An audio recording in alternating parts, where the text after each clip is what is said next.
On est en ligne. Voilà, voilà, voilà, voilà. Bonjour à tous. J'ai perdu. Ça faisait longtemps que j'ai. Ah non, si, ça y est, c'est bon. Donc, comme je disais, bonjour à tous, bienvenue sur cette discussion, échange, partage. Alors, du coup, j'ai enlevé mon conférence parce que je déteste parler pendant 2 heures tout seul. C'est voilà, c'est pas mon truc. Donc, voilà, cette vidéo, elle va être là pour vous faire découvrir un peu le chamanisme mongol. Voilà. On entend la moto qui veut participer à l'arrêt. Voilà. Donc le chamanisme mongol, mais voilà, je veux qu'il y ait quand même de l'interaction pour les gens qui seront connectés. Voilà, n'hésitez pas à poser des questions, rebondir. Voilà, on a une modératrice et Ah, ça y est. intervieweuse en même temps qui est là. Justement, je regardais si je trouvais et ça vient tout juste d'apparaître seulement maintenant. Ça y est, tu l'as? Ouais, mais c'est pas encore ça. Mais là, c'est marrant. Alors, c'est marrant parce qu'on voit pas les gens qui sont connectés normalement, tu les vois. Pourtant, il y a 4 spectateurs et spectateurs. Ah oui, voilà, ça y est. On nous dit bonjour, ça y est. Oui, alors oui, je suis un peu une quiche hein, en informatique. Donc le temps de se mettre en route, cela va être long et Moi, douloureux. je vais pouvoir voir du coup. Ben si, regarde, tu les vois là aussi, et tu les vois, et tu peux voir les questions en commentaire. Mais on peut les voir là. Est-ce que tu veux regarder Oui, ou bonjour avec ton Evelyne. téléphone, Mylène, pour Bonjour voir ce que Evelyne. tu veux Donc des comme je disais, questions? donc ça va être C'est sorti mon un téléphone. Ouais, échange, pour voir. discussion, une découverte aussi, effectivement, de tout ce qui est chamanisme mongol, de ce que moi je peux faire, etc., etc. Donc bah, ici en présentiel, nous avons donc bah, Gaëlle, hein, donc pas de secret, hein, elle va faire genre, mais en fait c'est ma compagne, donc elle sait un peu quelles questions me poser. Voilà, c'est pas qu'on a préparé le truc, mais Non, il me lance dans le lâcher prise complet, alors que moi j'aime bien organiser les choses. voilà, Là, c'est du. et Allez, on y va comme ça, bien en tête. et puis on a aussi Mylène derrière. Dis coucou Mylène, voir si on Et coucou. voilà, qui sera là aussi, qui est en présentiel, qui elle s'est dit qu'elle voulait boire un café et puis manger de la tarte aux pommes. Donc du coup elle se dit non, moi la visio moyen, donc je viens. Donc voilà, elle sera là aussi pour rebondir. Donc on va attendre un petit peu, hein, le temps que les gens se connectent un peu, qu'il y ait de l'interaction. Déjà, pour ceux qui sont là, est-ce que vous pouvez déjà me dire en commentaire si vous m'entendez bien, si la vidéo est bonne, si tout est OK pour vous? Déjà, comme ça, parce que ce serait un peu bête et dommage de parler, de parler, de parler, puis qu'en fait personne ne m'entende. Nous, on n'arrive pas à choper le visio.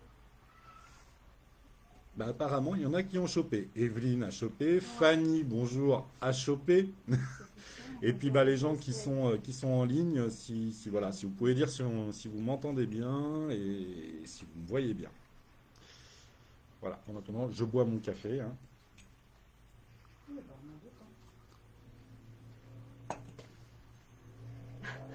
Nous, on ne sait pas comment faire. Ben, tu vas sur chamanisme mongol, Ouais, sur la page. ouais.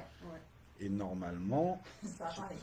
excusez-moi, je prends mon téléphone pour essayer de leur expliquer comment on fait, parce que moi je ne sais pas comment on fait. Euh, Logiquement, Ah, là, c'est une direct, c'est ça? est en direct, et ben voilà, regarde, moi j'ouvre, j'ai direct ça, Ah, je mais me toi, mets, t'as ça, mais nous, on n'a pas ça. voilà, je me mets là-dessus et j'ai tout. D'accord. Ben, si tu Oh, veux. il y a Nat. Coucou, Nat. C'est qui Naki? Ah! Qui connaît Mylène? Eh oui, coucou Nat. Ben Alors, voilà, t'es là, tu Oui, cliques oui, dessus. là, c'est bon, c'est bon. Mais c'était Et parce là, que tu- sur le téléphone de Mylène, on Donc n'avait pas. l'idéal c'est que tu mets ton téléphone, tu vois, comme ça tu vois les questions défiler, et puis moi je les vois aussi de ce côté-là. Yes. Voilà! Attends, je vais mettre un truc. Bonjour, son et image nickel. Ah, merci, il y en a au moins une qui suit. Merci, Nat. bon, moi, j'y arrive pas. Bon, Pourquoi il veut pas? tu n'y arrives pas? Quand tu vois le machin en direct, tu as juste à cliquer sur la vidéo et ça te met. Mais il n'y a pas de vidéo. J'ai C'est pas pareil. de vidéo, moi. C'est quelque chose que ça quand tu disais tout à l'heure. Ah, je me suis entendu là. C'est en décalage, moi, il faut que je baisse le son en fond, par contre. Ouais. Donc à chaque fois, il y a un décalage entre le temps où vous pouvez éventuellement poser des questions et où nous ça apparaît. Donc voilà, Donc, de toute façon, ouais, on essaiera de faire on va ce essayer qu'on de peut. voir toutes les questions quand il y en aura. Donc, vous inquiétez pas. Même si au moment où vous l'envoyez, on vous répond pas forcément tout de suite, c'est vraiment, on fera des défilés régulièrement pour voir un peu les questions qu'il peut y avoir. Bon, on est prêt? Allez. Bah allez, vas-y. Ah non, là, le début, t'es un grand garçon. Ah, Tu vas te présenter. je vais me Ouais. présenter. Bon bah là, ok, bah je vais me présenter, mais tout le monde me connaît sur ce qui déjà. Non, il faut que je pense à ceux qui regarderont la Ouais. vidéo en replay et qui ne me connaissent pas. Il y a des personnes qui t'ont demandé visio Exactement, et qui peuvent pas être là à 17h, mais qui pourront le regarder plus tard. Donc, exactement. C'est un peu l'idée. Donc bah qui suis-je? Eh ben, je suis Alexandre Mendes. Voilà. Je suis chaman, hein, initié donc sur la tradition mongole. Ça fait, ça fait 3 ans que j'ai commencé, enfin non 4 maintenant, que j'ai commencé mon enseignement. Aujourd'hui, j'officie seul, mais bon, pour info, chez les chamans, l'enseignement, c'est toute sa vie. Donc, j'ai toujours mon maître et je serai toujours son élève, même à 90 ans. Voilà, donc je viens de m'installer dans la région de Manosque, à Sainte-Tulle. J'ai un cabinet à Sainte-Tulle où je peux vous recevoir pour des soins chamaniques. Je peux aussi faire des soins à distance. Donc, moi, mon chamanisme, comme je l'ai dit, c'est le chamanisme mongol, donc qui est assez spécifique dans sa façon de faire. Ça, on va pouvoir en parler après et j'espère que j'aurai beaucoup de questions. Voilà, je fais également des cérémonies donc traditionnelles mongoles qui sont aussi particulières dont on pourra parler après parce que je sais très bien que là dans les gens qui sont là peut-être qu'il y aura des questions. Bah oui, oui, oui, c'est en live, oui. Oui, oui, t'as vu, je me jette à l'eau là. Donc voilà, il y a beaucoup de personnes là dans celles que je vois qui sont connectées, qui ont déjà participé à des cérémonies avec moi ou avec mon maître. Donc moi, en parlant de mon maître, donc moi j'ai été initié et je suis toujours initié par Nicolas Cano, donc qui est un Français qui a vécu 10 ans en Mongolie, qui a été initié par une chamane mongole et qui a officié d'ailleurs là-bas et qui faisait aussi partie de l'union des chamans mongols en Mongolie. Voilà, si vous voulez savoir ce que c'est, je pourrais en parler après aussi. Là, je fais vraiment le teaser. Là. Que dire d'autre? Que dire d'autre? Je vois pas trop ce que je peux dire d'autre pour l'instant. Tu as une idée dans la présentation? ben oui, parce que justement, tu dis que tu pratiques le chamanisme mongol. Est-ce que tu peux donner un peu les particularités? Pourquoi justement, il faut le préciser? Bon, on peut le préciser, oui. Le chamanisme mongol, qu'est-ce que c'est? Quelle est la différence avec les autres? Donc, déjà, nous, on ne travaille qu'avec notre guimbarde, notre tambour, et en connexion avec nos esprits. Donc, ce qu'on appellera nos ongweds, qui nous transmettent en soins ce qu'il y a à faire. Alors, les différences aussi avec certains autres chamanismes, quels qu'ils soient, c'est qu'en soins, on reste nous, en fait. On ne fait pas de ce qu'on appellera une transe. C'est vraiment nous qui travaillons. À tout moment du soin, on est présent tout le temps. Mais par l'intermédiaire, on serait plutôt canal, je dirais. Allez, si je mettais un mot, ce serait un peu ça. Nos esprits nous envoient les problématiques de la personne et on agit sur les problématiques. Et je vois les questions arriver. Voilà. Donc ça, on T'es reviendra. médium? Non, je suis pas médium. Non, non, pas du tout, non. Alors là, au risque Les de paraître chamans, bizarre, peut-être. et là, je vais choquer beaucoup de monde, c'est que en fait, non, je ne suis pas médium. Non, non, moi, je suis juste en relation avec mes esprits et certaines parties de l'invisible. Donc c'est une forme de médiumnité, hein, évidemment, là, c'est je la taquine, hein, c'est pour rigoler. Mais par contre, contrairement à ce que beaucoup de monde pense et de fausses croyances qu'il peut y avoir, c'est que moi, je suis chaman, mais je n'ai jamais fait une transe de ma vie. Je ne sais pas ce que c'est que faire une transe. Parce que nous, les chamans mongols, nous ne faisons pas de transe. Enfin, en tout cas, au sens occidental où vous pouvez l'entendre, nous ne faisons pas de transe. Nous, ce qu'on fait, et on est aussi les seuls aussi à le faire, c'est ni plus ni moins, allez, je vais quand même mettre le mot transe, c'est ce qu'on appelle des transes de possession. Donc en fait, Descente d'esprit. C'est une descente d'esprit. Nous, on ne va pas, en cérémonie particulièrement, on ne va pas aller se promener dans l'invisible pour aller chercher des informations ou des choses. Non, c'est l'esprit qui vient dans la matière. Et il vient dans la matière à travers le corps du chaman. Voilà, ça aussi c'est une différence avec les autres Pratique. pratiques. Ou par exemple, si je prends le chamanisme d'Amérique du Sud, eux vont beaucoup travailler avec les plantes, donc qu'elles soient psychotropes ou non. Voilà, il y a les plantes psychotropes, les plus connues, hein, l'ayahuasca, le peyote, etc., etc. Il y en a encore beaucoup d'autres. Et il y a aussi les plantes que je qualifierais de non psychotropes, où il va y avoir des diètes, il va y avoir des bains, des soins. Alors, on pourrait parler de, je sais pas, moi, de la rose, de la violette. Après, je suis pas un expert, je connais pas toutes leurs plantes, mais voilà, ils vont travailler beaucoup avec les plantes. Voilà. Je vais parler aussi de la lignée, parce que ça, je me rends compte que j'ai oublié d'en parler. Donc oui, donc moi je suis chaman mongol, donc je suis sur la lignée des Darat. Donc là, attention, c'est le moment un peu embêtant, je vais faire un cours d'histoire. Intéressant. Donc la lignée des Darat, pourquoi je le précise? Parce qu'en Mongolie, la lignée des Darat, donc, qui est une région du nord de la Mongolie, hein, près du lac Kozgol, ou Kozgol, je suis pas, voilà, je suis pas très bon dans l'accent. Les Darat donc, viennent de cette région et sont la seule, je dirais la seule ethnie, le seul peuple où la transmission du chamanisme a été ininterrompue depuis des milliers d'années, voire depuis la création du chamanisme. Parce qu'il faut savoir qu'en Mongolie, il y a eu beaucoup de purges en fait sur le chamanisme. La première, c'est quand les bouddhistes et les moines et les lamas sont arrivés en Mongolie, ils ont essayé aussi d'éradiquer le chamanisme mongol. Donc il y a beaucoup de régions de Mongolie où le chamanisme ne pouvait plus être pratiqué. Alors les Mongols étant très malins, ils ont quand même biaisé, mélangé un peu le bouddhiste avec le chamanisme pour quand même garder certaines pratiques, mais il n'y a plus les transmissions ont commencé à s'interrompre.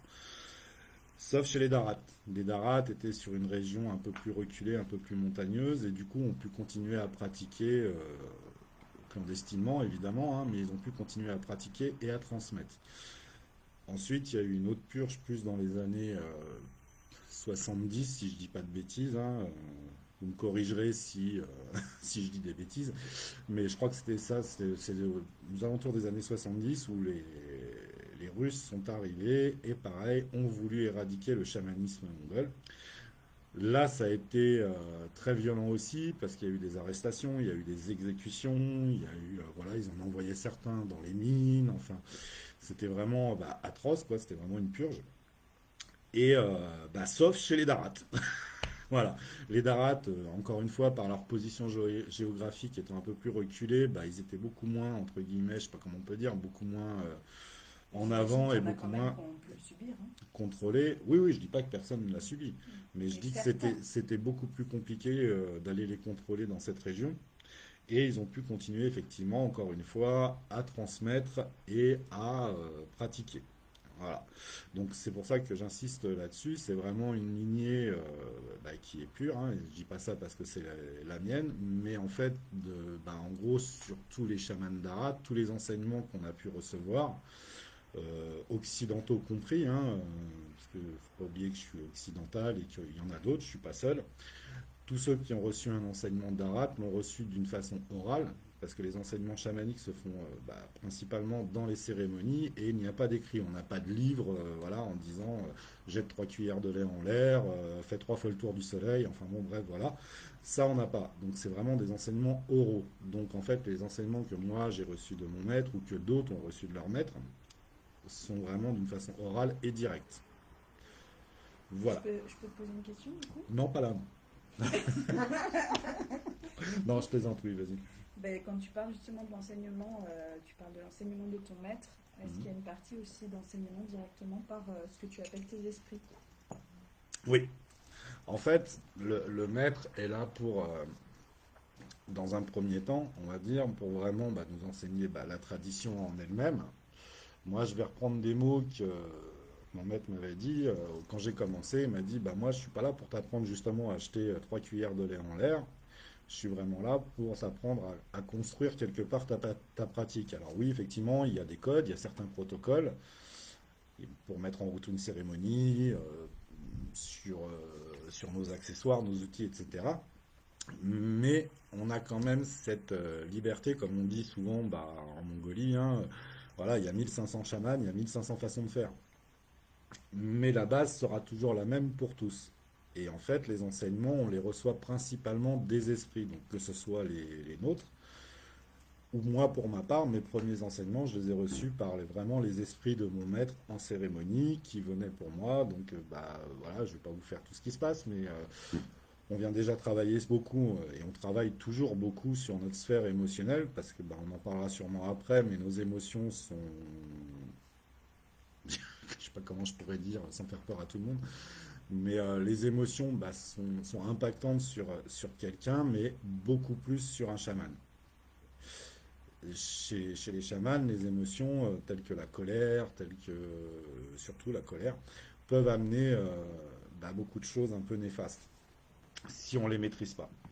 Donc c'est les premières choses qu'on va apprendre à maîtriser finalement, ça va être bah, nos émotions pour ne pas se laisser justement submerger et déborder. Alors bon, je vous rassure, hein, c'est le chemin d'une vie. Hein, voilà, c'est pas parce qu'on est chaman qu'on n'est jamais en colère et qu'on n'est jamais triste, qu'on n'est jamais médisant, qu'on n'est jamais jaloux. Mais le truc, c'est vraiment de le ramener au plus juste, C'est de tendre, le plus vite. c'est de Voilà. tendre C'est de comprendre, d'accepter, enfin d'accepter plutôt et de comprendre cette colère ou cette tristesse et de la transmuter. Il y a une question d'Evelyne Dantel qui demande si vous pratiquez les oracles. Les oracles. Oui. Alors, est-ce que tu peux préciser ta question? Est-ce que tu parles de faire l'oracle en cérémonie ou si on pratique les oracles, enfin les cartes ou la divination? Je pense que tu peux répondre à ces deux questions. Bah alors, oracle, oui. On pratique l'oracle hein, en cérémonie lorsqu'on est incorporé. Effectivement, on va avoir, comment dire, cet esprit qui prend possession de notre corps. C'est ni plus ni moins qu'une possession, et qui lui, selon la personne qui va avoir en face de lui, selon sa problématique, selon aussi bah, la demande du consultant, on va l'appeler comme ça, qui est là sur cette cérémonie, lui pourra faire l'oracle effectivement s'il y a besoin de beaucoup de dialogue. Donc de l'oracle, quand j'entends par oracle, c'est parler à... Oui, non, à parler pas de ça. Mais je finis quand même.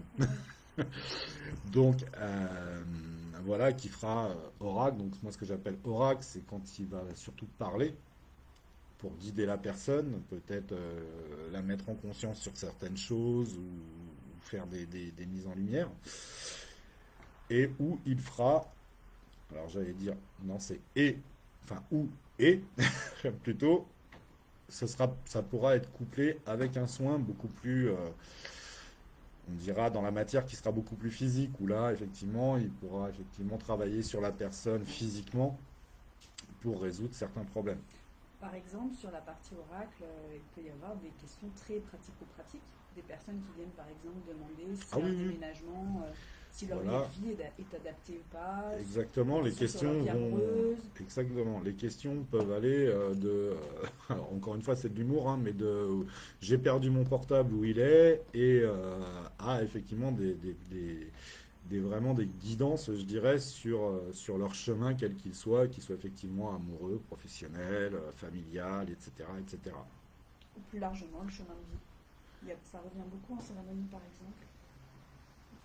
Alors, Willow Petit, India, dites-nous lesquels. Qu'est-ce qu'elle a mis alors, oui, humain avant d'être chaman, oui, mais qu'est-ce que tu as mis pour que le monsieur il dise, mais il n'y a pas que dans cette tradition, car il y en a plusieurs autres qui font de l'incorporation.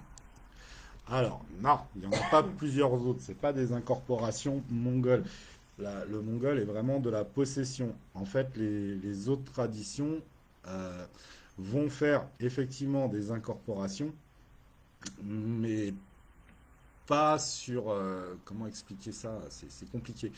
Euh, Ça va être de l'incorporation, plus d'informations. Enfin, c'est une énergie qui va venir à eux, ou effectivement un esprit, qui va leur donner des informations et qui vont traverser leur corps. Ce ne sont pas des incorporations comme les Mongols, en fait. Les Mongols, ce sont vraiment des esprits qui prennent possession. C'est vraiment limite, j'ai envie de dire, allez, je vais grossir le trait, c'est comme dans l'exorciste, quoi.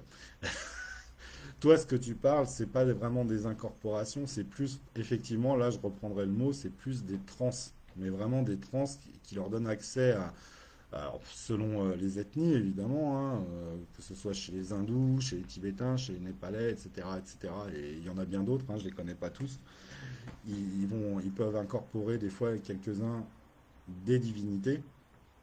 Ça, on va plus être sur le chamanisme, effectivement, jaune, qui sera, il y a une partie chez les Mongols, mais il y a aussi des parties chez les Tibétains, etc. Mais c'est pas des incorporations directes d'esprit. Enfin, je sais pas comment le formuler en fait. C'est pas évident à expliquer. Elle parle des chamans malgaches, des Zombiasis. Alors, les Malgaches. Tu connais toutes ces traditions, c'est pour ça un peu. Alors, On va s'avancer sur les alors, traditions. les Nordiques, oui. Les Malgaches, je connais pas, donc peut-être. Donc, Ah du oui, coup, après on ne sait pas. Hein. pour les Malgaches, ce sont des possessions. Ils appellent ça comme ça. Et bah ok, bah écoute, je viens de l'apprendre. Je suis content. Je ne savais pas. Donc voilà, ça je l'ai appris. Chez les Nordiques, alors ce que tu appelles les Nordiques, je ne sais pas trop ce que tu appelles les Nordiques, mais les Nordiques, non, pas tous. Après, Les Samis vont le faire, mais ça va être différent aussi. Eux, ils vont. Il y a des animaux qui peuvent les incorporer, il y a beaucoup de choses comme ça. Enfin, c'est plus. C'est pas des trans directes, en fait. Chez les Samis, par exemple, chez les. Alors, on va chez. revenir peut-être juste à ce que Attends, tu je sais, finis tu connais. là-dessus. Ouais. Chez. Mince, comment il s'appelle? Qui fait des incorporations aussi, mais c'est plus du champ d'information. C'est une autre ethnie, mais je sais plus qui c'est. Euh, bon, là, j'ai pas l'info dans la tête, là, elle m'a échappé, mais voilà. Donc voilà, donc je Parce reviens que là, sur. si on revient sur l'incorporation, toi, Hmm. est-ce que tu peux. Une question que se posent beaucoup de gens, c'est est-ce que tu peux incorporer justement n'importe quel esprit comme ça qui Alors, passe non. Mais par contre, attends, je vais juste finir de répondre à Evelyne parce qu'elle était sur l'oracle, donc je finis avec Oui. ça. Donc les shagai, oui, effectivement, on peut s'en servir. Donc pour ceux qui ne savent pas ce que c'est qu'un shagai, ce sont des osselets, en fait, ce sont des vertèbres de mouton que l'on que l'on lance, tout simplement, et selon les formes avec lesquelles elles retombent. Tu l'as, toi, par exemple, ton jeu de Chagas ici Non, Il est. il est au cabinet. J'ai rien comme divination ici. Donc effectivement, il y a les shagai, on a aussi les nine coins, il y a la divination avec les 41 pierres, avec les omoplates de mouton, donc il y en a plein de moyens de divination. Donc certains chamans n'en utilisent pas. Moi, par exemple, je les aime, mais c'est très rare. Moi, je fais ma divination quand vous venez en soins, quand on fait une consultation, je vais la faire avec ma guimbarde. Voilà. Mais effectivement, oui, on a plusieurs moyens de divination. Ouais. Voilà. Et du coup, oui, la question que je te posais, Oui, du coup, c'était j'ai pas compris. Ouais. est-ce que quand tu dis que tu te laisses incorporer Hmm. Ah par oui. un Hmm. esprit, c'est n'importe quel esprit qui passe Alors non. Non, non, non, non. En fait, nous, donc, quand on devient chaman, enfin, non. Quand nos esprits nous appellent, plutôt, parce qu'on ne devient pas chaman, on est chaman ou on ne l'est pas, point. C'est pas plus compliqué que ça.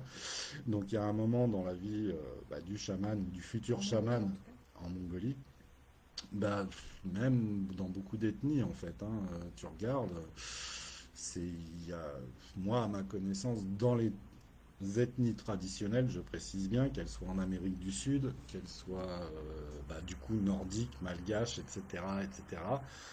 Alors malgache, hein, tu vois, je la cite parce que t'en as parlé, mais je les connais pas du tout, donc ça se trouve, je vais me planter carrément sur les malgaches. Mais en gros, il y a toujours un appel qui se fait.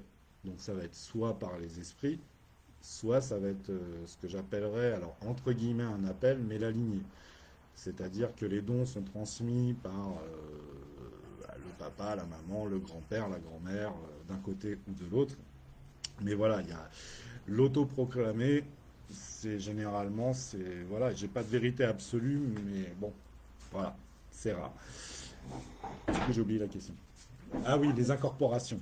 Exactement. Les incorporations. Donc, au niveau des incorporations, donc nous, on incorpore ce qu'on appellera nos ongones. Donc voilà, bah, selon les chamans, il y en a qui en ont plus ou moins, hein. Si je prends mon cas à moi, j'en ai que deux, et ce sont les deux seuls qui peuvent m'incorporer. Voilà. Ce n'est pas ce qu'on appellera des amérantes ou des esprits X ou Y qui peuvent passer par là. C'est vraiment mes esprits et mes ongones. Voilà, j'en Ce sont aurais. de bonnes intentions, bien évidemment. Bon, pas toujours, mais bon. Non, je plaisante. Non, non, ils sont un peu facétieux, on va dire. Ils sont un peu facétieux des fois, mais non, oui, ils sont toujours plein de bonnes intentions. Voilà. Alors, parce que du coup, j'ai remonté, j'ai pas vu ce qu'il y avait. Dakodak, coucou, je prends en cours. Eh ben, écoute, prends en cours. Ce qui pourrait être intéressant, justement, tu parles que toi, tu utilises ta Tu gamme. peux pas venir là, parce que là, moi, à chaque fois, faut que je tourne ma tête, donc Ouais, c'est ok. pas poli par rapport aux gens. Ouais, ok. Tu disais tout à l'heure que toi, ta façon de trouver les informations, tu n'utilises pas forcément les outils d'oracle comme le Shagai et les autres, les Mhm. Mosley et tout ça, et que tu utilises ta guimbarde. Mhm. Est-ce que tu peux décrire justement un soin, quand quelqu'un vient en soin te voir, comment tu le pratiques, qu'est-ce qui se passe en fait? Bah, pas grand-chose en général. Oui, je Il est plaisante. coquin, cet Voilà, Alex. je suis coquin. Alors, bah, le soin type en général, bah voilà, la personne vient, je ne lui demande rien. Voilà, je ne veux pas savoir pourquoi elle vient au début, parce que, bah, étant un bon occidental, j'ai le mental qui turbine comme tout le monde. Donc, pour ne pas être influencé, justement, je ne veux pas savoir pourquoi la personne vient. Là, je vais prendre effectivement ma guimbarde, hein, je vais aller. Peut-être que tout le monde ne sait pas ce que c'est qu'une guimbarde. Et ben, je la montrerai après. Tu veux que j'aille chercher? Bah, faut ouvrir le sac, là, elle est dans le tambour. Donc voilà, je vais prendre ma guimbarde pour me connecter justement à mes esprits et à ce champ d'information. Et je vais voir que se passe-t-il chez la personne, ce qu'on peut ce que mes esprits ou le champ d'information peut me transmettre. De là, bah, une fois que j'ai fini mon jet de guimbarde, bah, je reviens, voilà, je transmets à la personne ce qui se passe, je lui explique un peu avec mes mots, hein, vous voyez qu'il y a beaucoup d'humour, un peu ce qui se passe chez elle et ce que moi, en tout cas, je vois. Et ensuite, je demande à la personne pourquoi elle est là, en fait, quelle est sa problématique, comment moi je peux essayer de l'aider, etc. Et bien souvent, 8 fois sur 10, on va dire, bah, ce que j'ai dit juste avant à la guimbarde, ça correspond à l'intention de la personne. Et puis bah, ensuite, eh ben, je me mets dans le soin. Alors là, c'est pareil, il y a plusieurs façons de pratiquer. Je peux le faire qu'à la guimbarde, je peux faire guimbarde et tambour. Je peux faire des manipulations sur la personne et je vais aller essayer, bah, tel un mécano qui répare une voiture, bah, je vais essayer d'aller déboucher les durites, refaire circuler l'essence dans le corps et aller beaucoup plus loin s'il y a besoin sur certaines problématiques. Donc, quand je dis aller beaucoup plus loin, c'est que je peux avoir affaire à, bah, par exemple à des problématiques transgénérationnelles, donc dans les lignées, où là il faut aller réparer quelque chose ou refaire circuler quelque chose. Je peux intervenir sur des blocages que la personne peut avoir, donc en trouver la source et résoudre le problème. Alors les sources, je ne vais pas toutes les faire ici, mais bon voilà, ça peut être aussi par des choses peut-être qui vont vous parler, que vous avez pu entendre parler, les recouvrements d'âme, les vols d'âme, les choses comme ça. Alors voilà, moi je vais aller récupérer quand c'est possible, parce que des fois ça ne l'est pas, hein, on n'est pas Dieu, hein, le morceau manquant ou le morceau perdu par la personne pour la réintégrer dans son corps et dans son âme. Et si je résumais un peu le soin, grosso modo, c'est bah, vous avez votre corps, votre cœur, votre âme ou votre esprit, comme vous voulez. Bah, le but du jeu du chaman, bah, c'est de remettre tout d'équerre et que tout recircule. C'est quoi qu'on appelle un recouvrement d'âme?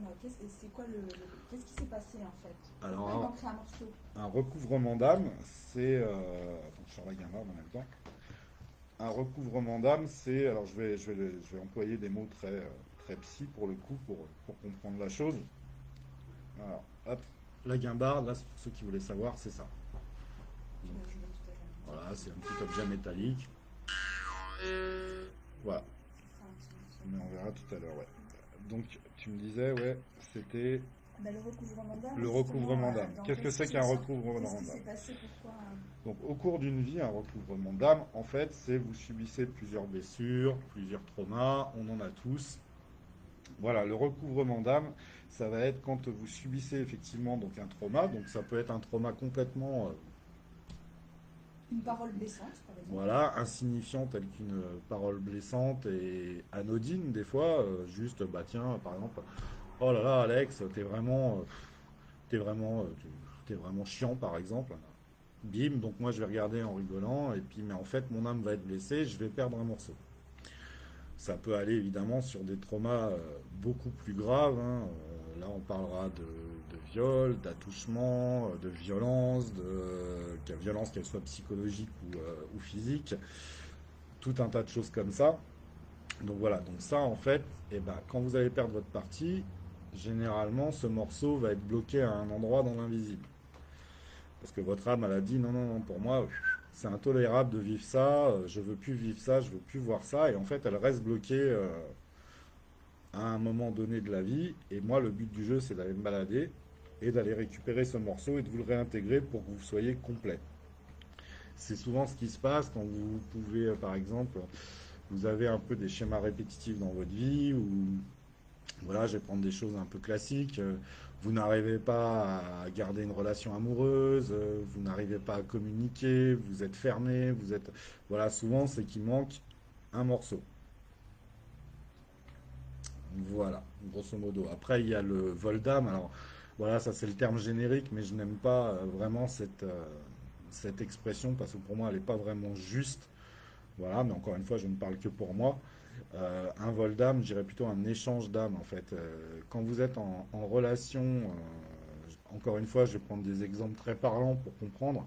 Ça parlera à tout le monde. Par exemple, vous êtes en relation avec ce qu'on appelle, entre guillemets, un pervers narcissique ou un manipulateur. Et souvent, derrière une relation comme ça, quand vous arrivez à y mettre fin, déjà, ce qui n'est pas évident, vous avez toujours cette espèce comment dire, de manque et toujours vous êtes toujours un peu sur le fil en me disant, je peux retomber amoureuse ou je peux retourner avec cette personne.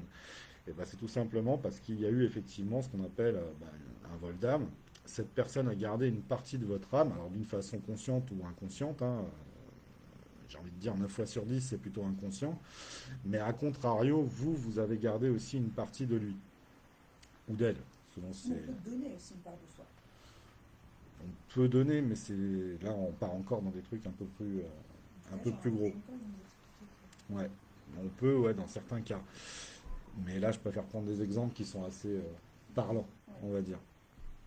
Donc voilà, donc bah, moi, mon boulot dans un cas comme ça, et tu veux pas être là, toi, hein. Si, mais il n'y a pas Donc, besoin. bah si, parce que là, moi, à chaque fois, quand tu me parles, je suis comme ça. Donc, ce qui fait que je fais pas face aux gens. Mais Donc, c'est pas grave. bah si, T'as dit si, que c'était moi, ça un m'embête. technique.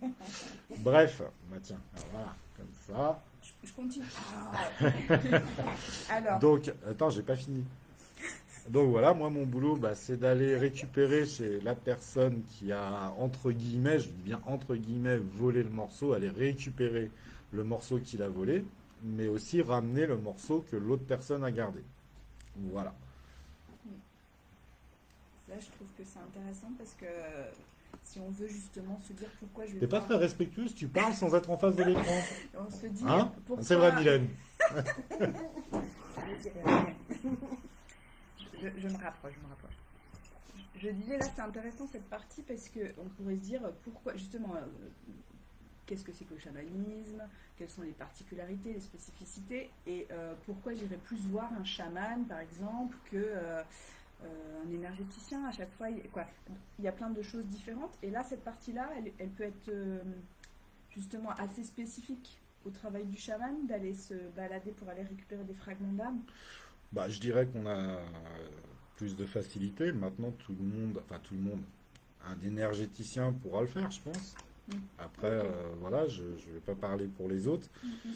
Mais voilà, je sais que chez les chamans, c'est quelque chose qui est assez régulier, quoi. Je peux reprendre un échange qu'on avait eu avec Jean-Paul Fargier, qui est chaman aussi de Mhm. tradition d'Arad comme toi, qui a écrit des bouquins intéressants. Et Mhm. il nous parlait aussi du parallèle avec la thérapie et de Mhm. dire que on peut justement faire ces recouvrements d'âme aussi par le travail de la thérapie. Parce que justement, quand on met en lumière et qu'on C'est ça. pacifie des choses, ça nous permet de récupérer ces morceaux, Mhm. mais souvent c'est beaucoup plus long. Voilà, c'est ça. Ce que va faire un psychologue, ou oui, plus un psychologue ou un psychopraticien, il va lui falloir, selon la personne, 2, 3, 4, 5, 10 séances, je ne sais pas, selon les traumatismes. Bah voilà, le chaman, lui, va le faire en façon de parler en 10 minutes, quoi.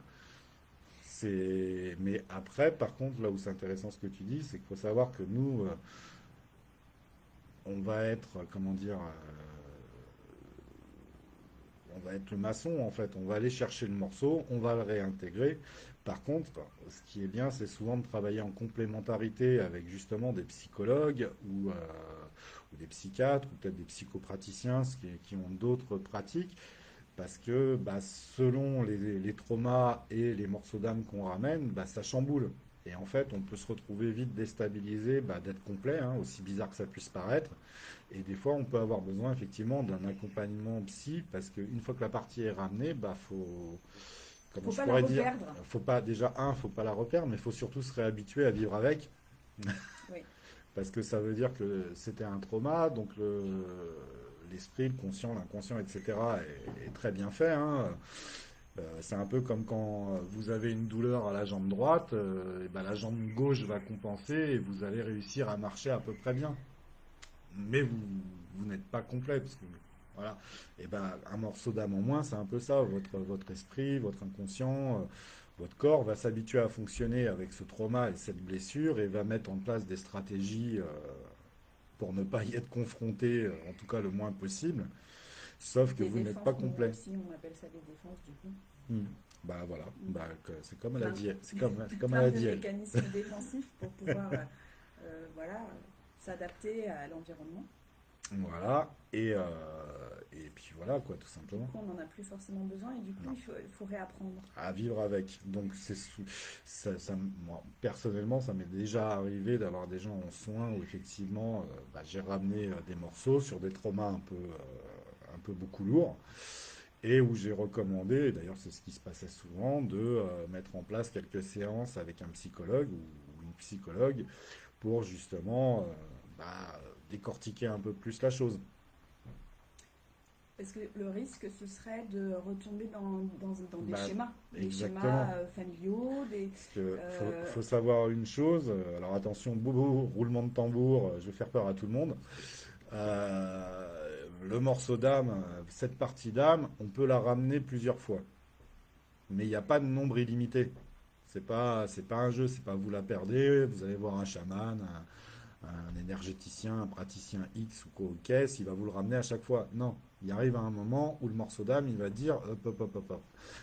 Alex, t'es bien gentil, je suis revenu 3 fois, 4 fois, 10 fois, ça a toujours été le même cinéma. Donc là, aujourd'hui, eh ben non. Je reviens plus et je ne reviendrai plus. Je n'ai pas envie de revenir. Cette personne enfin, ne comprend pas ce qu'on essaye de lui enseigner ou de lui montrer en tout cas. Donc, eh ben moi, c'est stop, je ne reviens plus. Donc, il n'y a pas de nombre illimité en fait. Arrivé à un moment, le morceau ne revient plus.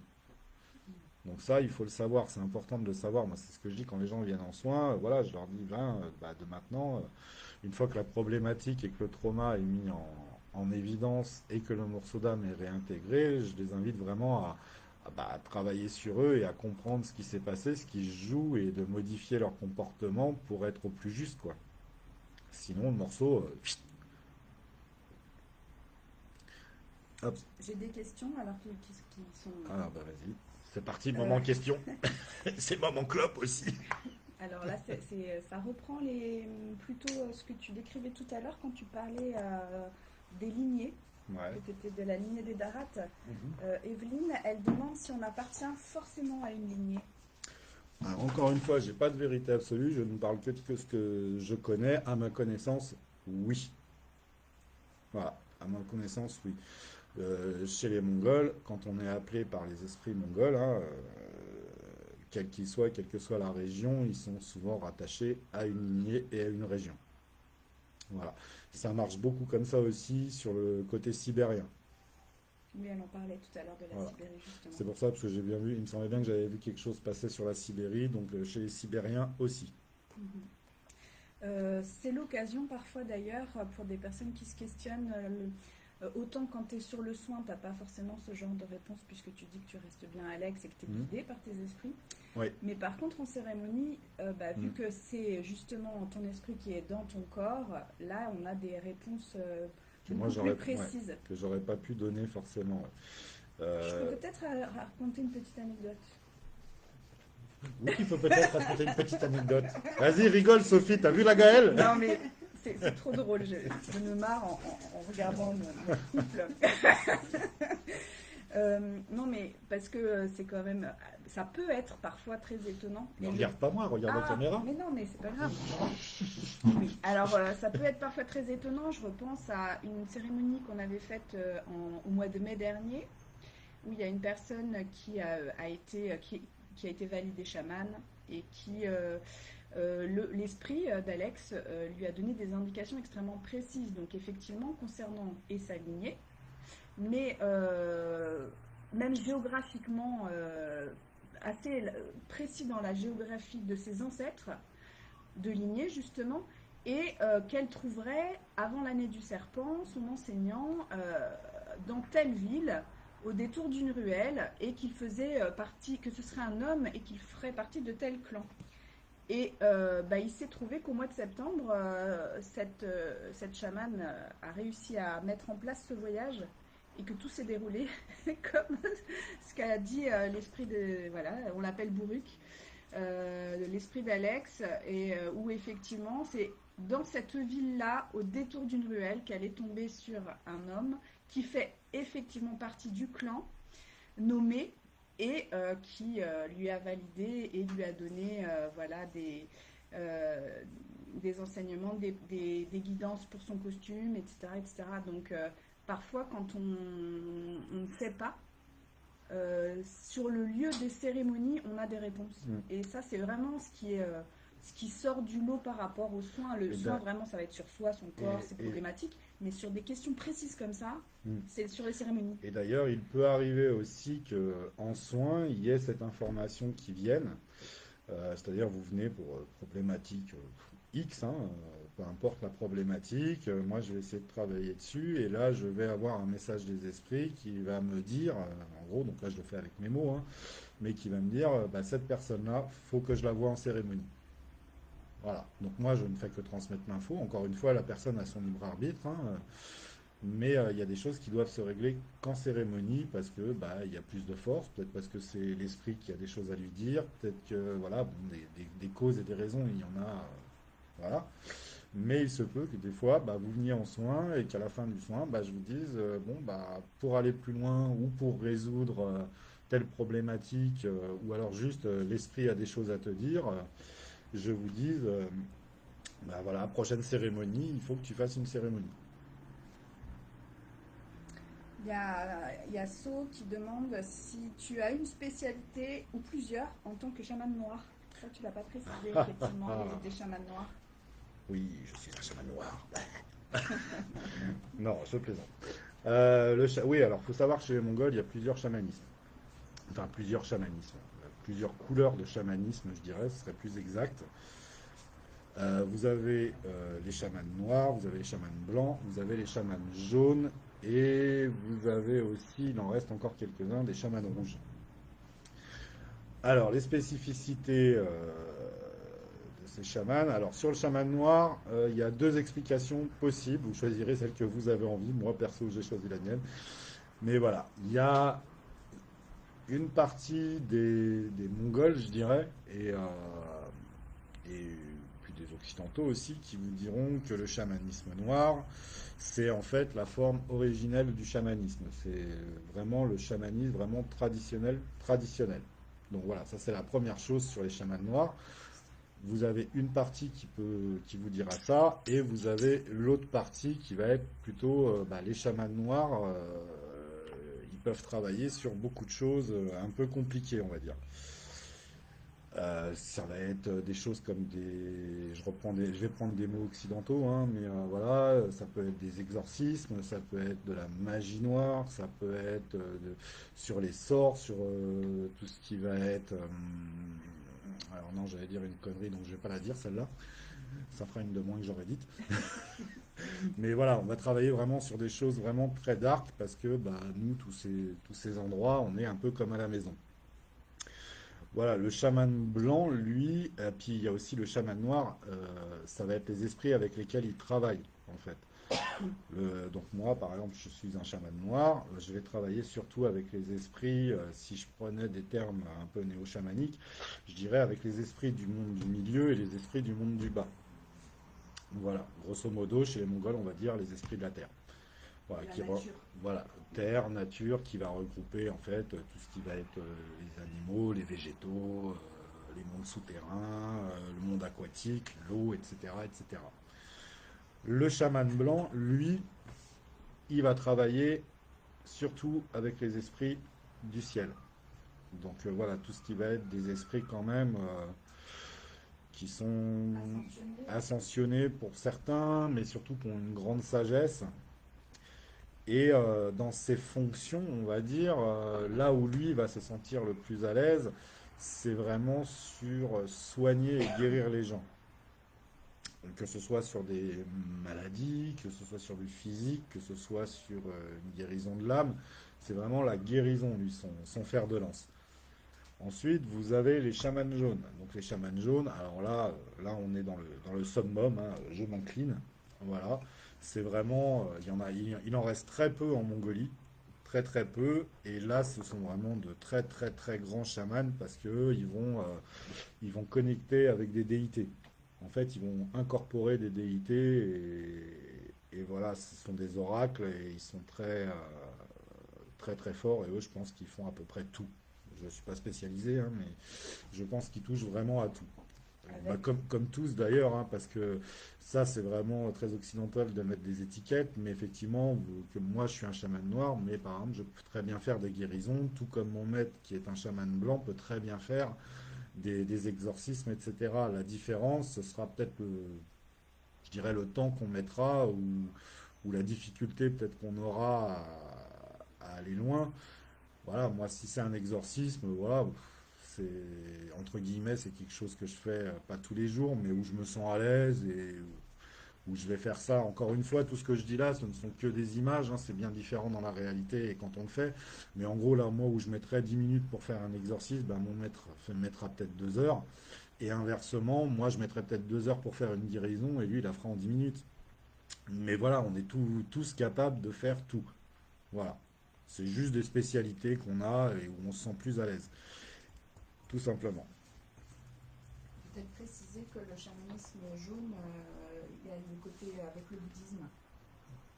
Oui, c'est très lié au bouddhisme, ouais. C'est souvent des déités, mais je veux pas trop m'aventurer, je connais pas trop le chamanisme jaune, donc j'en sais que ce que je viens d'en dire, en gros, j'en sais pas beaucoup plus. Donc j'ai pas envie d'induire les gens en erreur ou de dire des bêtises pour le coup. Donc je préfère, voilà. Mais en tout cas, la seule chose dont je suis sûr, c'est voilà, je m'incline devant eux parce que ce sont vraiment de très très grands chamans, très respectueux et qui incorporent vraiment des esprits, voilà, costauds. Avez-vous des questions? Mais j'avais pas, il y Il avait y pas en a de... quelques-unes. Il y avait Sophie Bah vas-y. qui Hein. demandait si tu agis de l'invisible pour modifier la matière. Hmm. Alors là, ça va être une question très philosophique. Si j'agis dans l'invisible pour modifier la matière, alors moi je dirais autrement, j'agis plutôt dans l'invisible pour modifier la relation à la matière. Voilà, plus comme ça. Maintenant, non, on n'est pas des magiciens, mais on va travailler plus, en tout cas, bah, justement, en tant que chaman noir qui est vraiment très ancré et très terrien, on va dire. Moi, je veux vraiment agir plus sur la matière. Par contre, je vais essayer de délier, dénouer, je sais pas comment on peut dire, les problèmes qui sont dans l'invisible pour faciliter la vie dans la matière. Voilà, je dirais plus comme ça. Il y a une personne qui demande si tu peux nous parler de ton tambour. C'est pas le tambour que tu proposes en confection Ah non, non, sur non, les c'est pas. ateliers Ah non, tambour. non, non, C'est non, donc non, du c'est tout. peut-être C'est des tambours bien spécifiques. Bah, que te dire sur mon tambour? Je réfléchis. Bah, mon tambour, bah, c'est ma monture, hein, mais ça, c'est un peu ce que tu peux lire et entendre et voir partout. C'est vraiment le tambour, c'est la monture du chaman. Euh, il y a des codes sur ce tambour. C'est pas des tambours, effectivement, comme disait Gaël il y a 2 secondes, amérindiens, alors type amérindien, je dirais, qu'on va se servir pour faire de la sonothérapie ou faire de la méditation ou faire des cercles de tambour, etc. C'est pas du tout ça. Nous, le son de notre tambour, quelque part, et vous allez voir pourquoi je précise bien le son, n'est pas très important en fait. Euh, il peut sonner comme une patate, on s'en fiche. Nous, on a vraiment besoin, c'est de la fréquence qui va générer, qui va nous ouvrir la porte et qui va nous permettre de partir dans l'invisible, on va dire. Et effectivement, et puis dans certains cas, d'incorporer l'esprit. Donc, je ne sais pas trop ce que je peux te dire, si tu peux être plus précis sur ta question, parce que c'est pas évident de parler de mon tambour, hein. Non, ça ne répond pas. Bah si, il y a un décalage. Et alors, je sais pas, tu es autorisé à montrer. oui, c'est ce que j'allais dire. Bon, normalement, je suis pas censé le montrer, mais bon, voilà, juste pour illustrer que les gens fassent un peu la différence, et puis va me chercher un autre tambour, un classique. Comme ça, les gens, voilà, je vais pas le décrypter. Ne me demandez pas pourquoi il y a ça ou ça dessus. Je ne répondrai pas. Normalement, c'est un outil qu'on ne montre pas. Mais bon, là, exceptionnellement, voilà. Mais je sais que mon maître me tapera peut-être sur la tête, mais bon, c'est pas grave. Je vais le montrer quand même pour vraiment illustrer, parce que donc ça, c'est un tambour. Ah oui, il est très fini, mais bon, c'est pas grave. C'est les tambours que vous pouvez tous savoir quasiment, hein, j'ai envie de dire. Voilà, tambour classique, amérindien, bim bim. Ça, c'est type amérindien. Donc avec ça, vous pouvez faire des sons au tambour, vous pouvez faire plein de choses, hein, des méditations, etc., etc. Et ça, alors je vais le montrer très vite et très furtivement. Ah non, mais attends, mais me le passe pas avec tout dedans, là, je vais tout faire tomber. Ça vient, hein.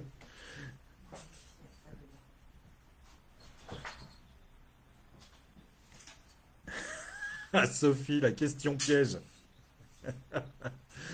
Sophie qui demande, tes esprits ont des profils, des personnalités, si je peux dire, tu pourrais nous les présenter? Ah ouais. Alors Sophie, pour savoir, hein, c'est une amie d'Auxerre, hein, qui a déjà, bah, on se connaît bien, hein, on peut dire, hein, mais qui a déjà assisté à des cérémonies, qui a déjà eu des soins, donc elle sait un peu de quoi elle parle. Et voilà, et là, c'est une question parce qu'en fait, je vais pas dire elle est amoureuse, hein, mais elle a beaucoup d'affinités avec un de mes esprits qu'elle aime beaucoup. Alors, ça, c'est le tambour mongol. Je recule un peu que tout le monde le voit. Donc voilà. Ça, c'est la brioche. Oui, mais elle est différente ici, du coup, la manière. Oui, mais ça, je ne la montre pas. Donc voilà, le tambour, donc vous voyez, c'est différent déjà. Si, alors, en parlant en termes techniques, hein, parce que je fabrique aussi des tambours, donc en termes techniques, voilà, une peau, un tambour type amérindien, la peau va être tirée et maintenue avec des cordes. En fait, est tendue avec des cordes. Sur le tambour mongol, la peau est posée sur un cadre et est cousue sur le cadre. Donc là, on le voit, hein, je ne sais pas si on voit bien. Voilà, la peau est cousue, non, c'est comme ça. La peau est cousue sur le cadre. Voilà. Maintenant, attention, ça va être très rapide et furtif. Je vais vous montrer l'arrière. Hop, voilà, l'arrière est différent. Voilà, je n'en dirai pas plus, mais je vous le montre. Oui. Il n'y a rien au hasard sur un tambour. Voilà, sachez que tout ce qu'il y a dessus, que ce soit les sonnailles, je vais même pas donner le nom, je veux dire les bandelettes de tissu, les cordes ou les pièces métalliques, tout a une fonction et une utilité, tout comme sur mon costume que là je ne vous montrerai pas par contre. Mais voilà, il n'y a aucune pièce sur le costume qui est là au hasard. Qu'est-ce que je voulais dire d'autre? Donc le tambour, voilà, je peux pas vous dire grand-chose sur le tambour, mis à part que c'est notre monture et c'est ce qui nous permet, nous, d'aller dans l'invisible et d'aller beaucoup plus loin qu'avec la guimbarde. Quand je dis nous, je parle pas de moi et les autres chamans, je parle de moi et de mes esprits. Voilà. Donc après, Alors Alex, peux-tu nous présenter ces deux esprits et leur personnalité, s'il te plaît? eh ben écoute, j'ai envie de te dire, le plus simple, c'est que ceux qui l'ont déjà vu et qui les ont déjà pratiqués en parlent. Ouais, d'accord. Hein? Voilà. Et en se mettant en face de la caméra. Oui, oui. Voilà. Alors donc Alex, il disait tout à l'heure qu'il travaillait avec deux esprits. Il y a deux esprits qui sont présentés à lui et avec qui tu travailles et qui peuvent et te guider sur les soins quand tu fais les soins ou descendre dans ton corps. Et là, moi, je vais raconter une anecdote. C'est tellement drôle. Bon, bah, moi je vais aller aux toilettes, je reviens. Parce que quand Gaël commence à raconter des anecdotes, on n'est pas rendu. Hein. Allez Non, vous mais- chercher un café. On va dire que ton esprit maître, celui qui est arrivé le premier, qui est là, très présent, comme tu n'as pas le droit de donner leur nom, on leur a donné des petits noms pour les reconnaître. Voilà. Et Donc donc, des surnoms, voilà, des petits surnoms. ton esprit maître, on l'appelle Bourruc parce que voilà, il peut être un petit peu brut de décoffrage, mais avec une telle bienveillance et un tel accompagnement. Je suis d'accord avec Sophie parce que je sais que Sophie l'apprécie beaucoup et je rejoins complètement Sophie. Il est d'une grande sagesse. Et sur les cérémonies, moi qui suis ton assistante sur la Ça, on cérémonie, en parlera après justement d'un déroulement de cérémonie. et donc je suis à les côtoyer assez souvent. Et du coup, j'observe que Bourruc, il est vraiment et dans la parole, c'est-à-dire qu'il prend le temps de guider la personne sur ce qu'elle a à comprendre, ce qu'elle doit mettre en lumière. Et voilà, il y a une grande bienveillance. Et en même temps, si la personne a besoin d'être secouée, ben, il va secouer aussi.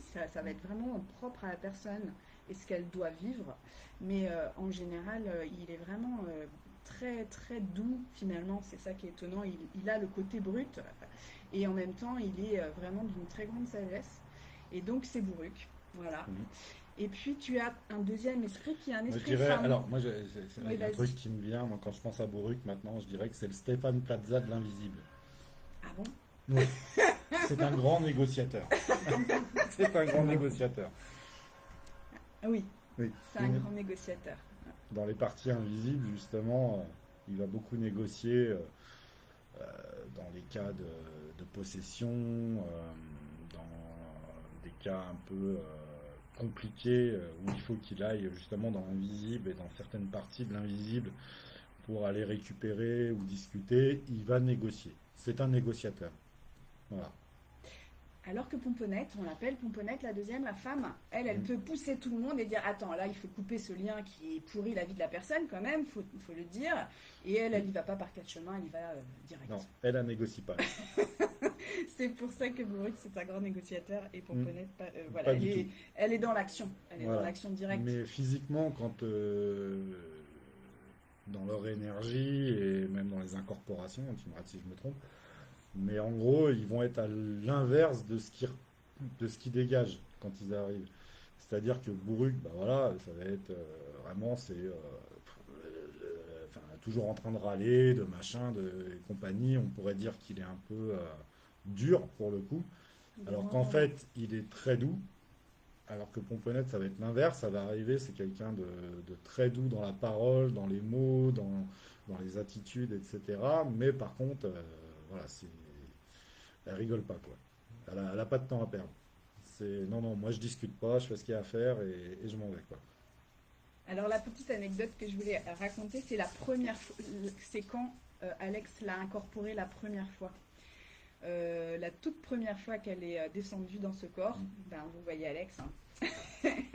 Et quand il a le costume, ça double de volume. Et les premiers mots qu'elle a, bon, elle a d'abord, voilà, il y a il y a du thé, hein, on sert le thé à l'esprit qui arrive. Et une fois qu'elle s'est délectée, elle a un langage très choisi, elle. Hein, elle va dire quel délicieux breuvage. Et avec la voix toute fluette, hein, voilà, de ce corps sort une petite voix très féminine.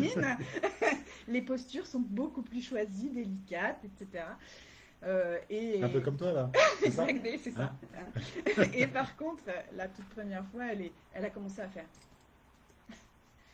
Il est étrange le corps de nos relayeurs. Et après, mais il n'a pas de cheveux. Et tu me l'avais décrit avec ses longs cheveux magnifiques qu'elle met souvent en chignon, etc. Mhm. Et donc c'était drôle parce que c'était la première prise de connaissance de... toi, tu la connaissais déjà depuis un petit moment et tu faisais des sons Mhm. avec elle, mais elle n'était pas encore arrivée dans ton corps. Non. Et quand elle est descendue, elle a fait des petits commentaires sur... voilà, elle découvrait, hein, c'était la découverte et c'était un moment très drôle. Et d'ailleurs, sur les cérémonies, il y a beaucoup de moments très drôles où on rit Mhm. dans le cercle. Ça peut être parfois très grave et parfois plein d'humour. Mhm. C'est Ouais, c'est des moments de souvent, vie très chouettes. c'est souvent des mix, en fait, hein. Il y a des mix, effectivement, tout va dépendre du passage, de la problématique de la personne, mais les esprits sont très, très ouverts, très drôles, et il y a plein de beaux moments dans les cérémonies. D'ailleurs, on va peut-être parler un peu des déroulements des cérémonies, parce que tout à l'heure, tu as parlé de Ouais. touchy, etc., mais les gens ne savent pas ce que c'est. Donc, il faut savoir qu'un chaman, quand il fait une cérémonie, donc d'incorporation, il a besoin d'un assistant. S'il n'y a pas l'assistant, qu'on appelle le touchy, donc là, en l'occurrence, chez moi, c'est Gaël, voilà, et ben, il ne peut pas y avoir de cérémonie. En fait, le touchy est très important dans les cérémonies, donc l'assistant du chaman, parce qu'il il va veiller sur moi déjà, sur ma sécurité à moi physique, voilà, que je sais pas, que je tombe pas dans le feu, que je ne trébuche pas, que voilà, il va vraiment veiller sur moi, et ça va être aussi un peu parfois l'intermédiaire entre l'esprit et la personne qui va passer, par exemple. En fait, le touchy va être au service de l'esprit. Voilà. Et Euh, l'esprit demande parfois voilà, certains accessoires, certaines mhm, choses pour ritualiser et mener à la guérison, le soin sur la personne. Et du coup, voilà, pour toute cette partie matérielle, ben, il faut une personne qui puisse lui donner ce dont il a besoin pour pouvoir officier et faire son exactement. job. Voilà. Mm. Donc les cérémonies, comment ça se passe? Ça se passe bien. En fait, ça va durer relativement longtemps. C'est des cérémonies qui durent en général toute la nuit. Elles se font obligatoirement la nuit. Voilà. Vous pouvez voir des chamans ritualisés de jour, mais les cérémonies d'appel ne se font que la nuit. Sur ta tradition. Oui, oui, t'as raison, je mets le sous-titre sous ma tradition. Voilà. Quand on va ritualiser, enfin quand on va faire une cérémonie, on va dire 2 jours, ce sera plus un rituel pour des raisons X et Y, mais ça ne sera pas des cérémonies d'appel. Voilà, l'appel se fait vraiment la nuit. Quand tu Euh, dis appel, c'est pour appeler les gens voilà. hein, qui se sont inscrits à cette cérémonie et qui ont eu une intention. C'est là aussi où on a une petite particularité en Occident, parce que le chamanisme mongol n'étant pas culturel, en Mongolie, en fait, c'est pas les gens qui s'inscrivent à des cérémonies, c'est le chaman, parce que le chaman, lui, va être le chaman d'une communauté, d'une famille, d'un village.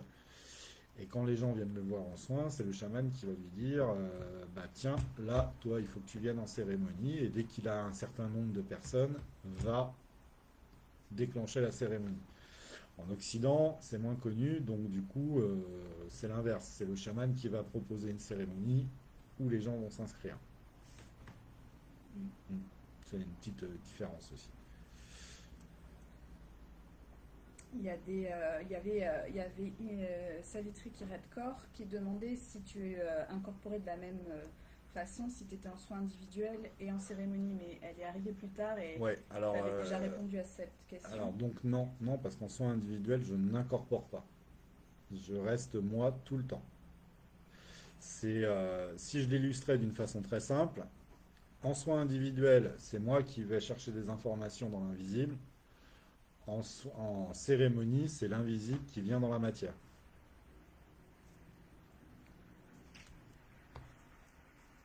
On est pratiquement à 1 heure. Hein. Bah, c'est bien, hein, mine de rien, hein, pour quelqu'un qui n'aime pas parler. Je sais pas si j'ai dit beaucoup de choses intéressantes, mais en tout cas, j'ai parlé. Y avait-il d'autres questions? Allez-y, bombardez parce que j'ai plus rien à dire là. Non, mais c'est bien, je pense qu'au niveau du temps, c'est pas mal. Peut-être, Mm. est-ce que tu peux nous offrir un temps de guimbarde?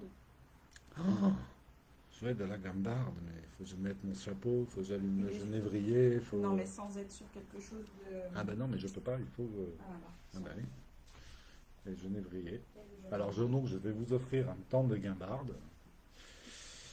Voilà, hein, on va mettre une intention que votre route soit blanche et dégagée et que tout aille pour le mieux pour vous.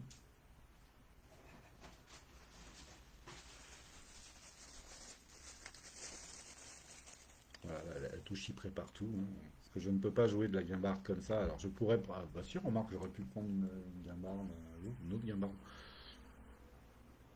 Mais bon, ça doit peut-être se faire comme ça, alors on va le faire comme ça. Bah, tant qu'à faire, si les personnes doivent recevoir des choses, ce que tu dis, Mm. une sorte de bénédiction, en tout cas, autant que ce Exactement. soit.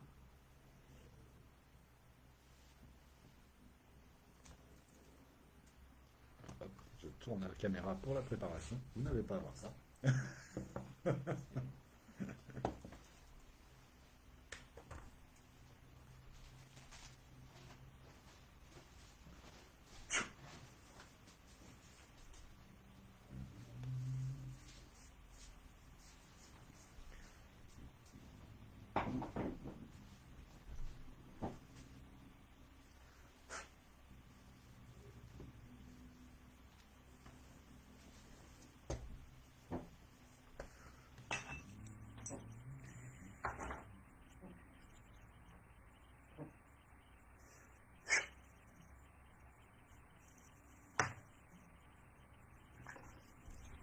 Attends, j'ai pas fini. Est-ce qu'il y a d'autres questions? Est-ce que tu as Oui, vu en s'il y avait attendant, hein, d'autres ça questions? fait la causette. Hein. Mais écoute, je pense que ça a été assez explicite quand même. Et ça a bien décrit.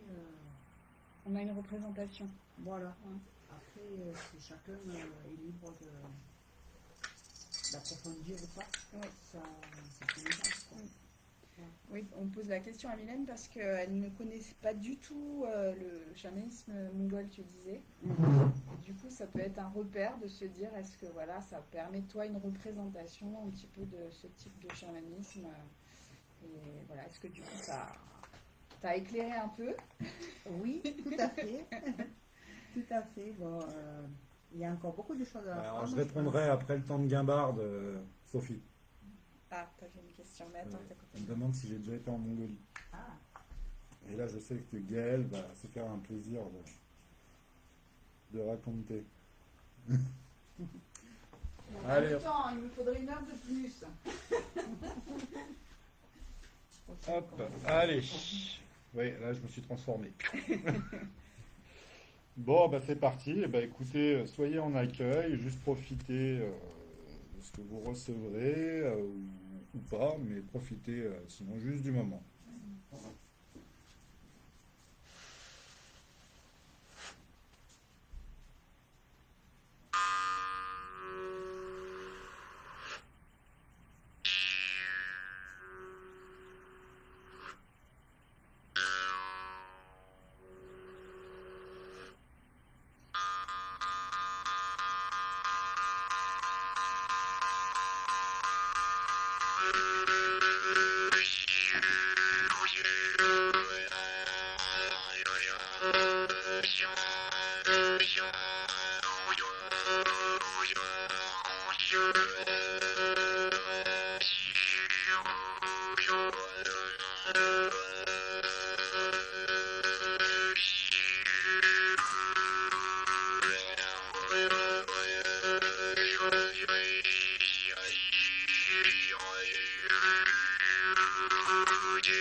Voilà, Merci Alex.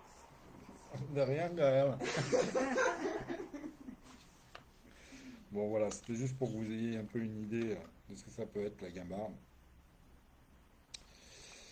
Donc voilà. Je pense que c'est un bon moment, peut-être. Attends, je réponds juste à Sophie là, qui demande si on a déjà été enfin si j'ai déjà été en Mongolie. Ce qui serait un con pour un chaman de tradition mongole de ne pas y avoir été. Mais bon. Donc oui, j'ai déjà été en Mongolie, rencontré deux chamans pour le coup. Voilà, le premier, je pense que Gaël va se faire un plaisir de vous raconter l'histoire. Et la deuxième, c'était la lignée, c'était la maître de mon maître, voilà, que je devais aller rencontrer aussi. Donc il s'est passé plein de belles choses, aussi bien avec la maître de mon maître que le chaman que j'ai rencontré. Maintenant, ce qui est assez drôle, c'est le pourquoi je suis parti en Mongolie, parce qu'il faut savoir que oui, c'est les esprits mongols qui sont venus me chercher, sauf que la Mongolie, ça m'intéressait pas plus que ça. Je m'étais sûrement dit, oui, j'irai sûrement un jour en touriste pour découvrir ce pays qui doit être plutôt joli à voir, etc. Mais j'avais pas, comment dire, une attirance particulière pour la Mongolie. Donc déjà, quand moi les esprits mongols sont venus me chercher, je me suis dit, les premières de mes questions, ça a été, pourquoi moi en fait? Parce que pas grand-chose à y faire avec la Mongolie. Qu'est-ce que j'ai à voir avec la Mongolie? Donc là, on m'a raconté mon histoire, le pourquoi, du comment, etc. Et puis, quand même, j'ai commencé mon enseignement comme ça, mais avec l'idée que j'irais sûrement un jour en Mongolie, mais vraiment pas. J'en avais pas ni plus l'envie, ni plus le projet, en tout cas à court terme, en tout cas d'y aller. Sauf que les esprits sont facétieux et ils savent toujours vous emmener où vous devez aller. Et il se passe, un jour tu veux peut-être la raconter, t'es mieux que moi pour la raconter. Et c'est quand même plus agréable et c'est assez drôle. C'est assez drôle. Mais je vais essayer de ne pas être trop longue parce que c'est vrai que je peux mettre, Oui, je peux prendre du temps. J'aime oui, bien mais cette tu vas prendre histoire. du temps, de toute façon, je te connais. Non, parce que je sais que les personnes peut-être, voilà, elles ont des choses à faire aussi et que voilà. Mais en gros, Alex, voilà, fait des soins sur les personnes qui lui demandent des soins. Et Alors c'était au tout début, hein. voilà, tu raccompagnes une personne après un soin et là tu viens me voir en me disant c'est drôle, il y avait la présence d'un autre esprit qui observait ce que je faisais, etc., qui faisait des blagues. Il m'a dit comment il s'appelait. Bon. Et puis voilà, tu restes là-dessus. Là, je te donne son nom quand même. Ouais. C'est important pour l'histoire après. Mais voilà, Tu me donnes son nom, donc moi je l'entends bien. Et voilà. voilà, on ne va pas le citer, on va essayer d'éviter de citer les noms. Et puis après, une semaine après, tu regardes un reportage d'une chamane française qui est également sur une tradition mongole et qui sort un livre. Et donc là, tu écoutes et bon, tu te dis que son bouquin, ce serait peut-être pas mal d'aller l'acheter. Mhm. Tu le ramènes.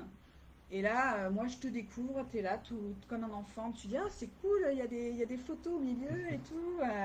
Et là, je te vois bloqué en me disant, mais c'est lui le gars que j'ai eu en soin hier, la semaine dernière. Donc tu Donc, reconnais dans le l'esprit qui est bouquin venu me voir, ouais, je le vois en physique, en photo, dans le bouquin. et surtout dans le commentaire en dessous de la photo, il y avait le nom qu'il m'avait donné la semaine d'avant. Donc ça c'était assez incroyable. Et puis ce qui a lancé un grand questionnement pour toi et pour nous, c'est que à la fin du bouquin, on se rend compte que cette personne est toujours en vie. En vie. Et donc là, la question c'était est-ce que c'est possible qu'une personne vienne te visiter en soins alors qu'elle n'est pas décédée? Et voilà, donc il y a eu tout un cheminement où tu as essayé de rentrer en contact avec la chamane pour lui poser des questions. Ça a mis un certain temps pour que ça soit fluide et quand ça s'est fait, Jusqu'au jour où, ouais. et ben voilà, elle t'a dit que oui, c'était possible déjà. Mhm. C'était pas l'âme de la personne, mais non, c'était pas sa conscience, mais c'était son âme et donc elle n'en saurait rien d'ailleurs. Exactement. Et que le message c'était que tu devais aller en Mongolie parce qu'il avait un objet à te remettre ou clore le cycle de quelque chose. Et c'est ce qui a finalement fait que 15 jours après on a pris des billets Ouais, ça a été très vite derrière. Ouais. pour y aller. Et voilà, et on est parti rencontrer ce chaman qu'on a trouvé, hein, qui est très facétieux. Non, on l'adore, il est gentil. Et puis aussi où ben, c'était finalement sur ce voyage que Pomponette, Ouais. ta deuxième esprit femme, elle s'est présentée à toi et elle attendait que tu renoues avec La le Mongolie, sol ouais. de la Mongolie pour se Mm. présenter à toi. Voilà. Voilà. Bah, Je pense que c'est à c'est peu bien. près tout. Bon, allez, un dernier geste. Il y a des questions avant qu'on parte? Ah oui, il y a le décalage, il faut attendre un peu plus. Ta, ta, ta. T'abuses, tu n'as fait que citer mon nom. Non, c'est pas vrai. J'ai cité Émilie, j'ai cité Evelyne, j'ai parlé d'Ingrid aussi. C'est pas vrai. Je n'ai pas cité que ton nom. Mais en même temps, tu tends un peu la perche. Bon, a Moi, je priori. pense qu'on peut dire au revoir. Oui, a priori, il n'y a pas d'autres questions. Donc on va vous laisser. Et puis bah merci d'avoir pris le temps d'être présent pour ceux qui étaient présents et ceux qui regarderont la vidéo en replay. En replay, c'est trop bien comme mot, ça. J'adore. En replay. Voilà, bah au revoir à ceux qui regarderont en replay dans un jour, 2 jours, une semaine, un an, 10 ans, j'en sais rien. Voilà, et puis bah passez une bonne soirée, une bonne fin de week-end, et puis bah merci pour l'écoute, et puis bah à bientôt. Ou pas. Au revoir. Et hop, c'est pas arrêté. Voilà. Si vous mettez fin à cette vidéo, nanana, vous pourrez choisir de l'enregistrer ou la supprimer. Non, ne touche à rien. Non.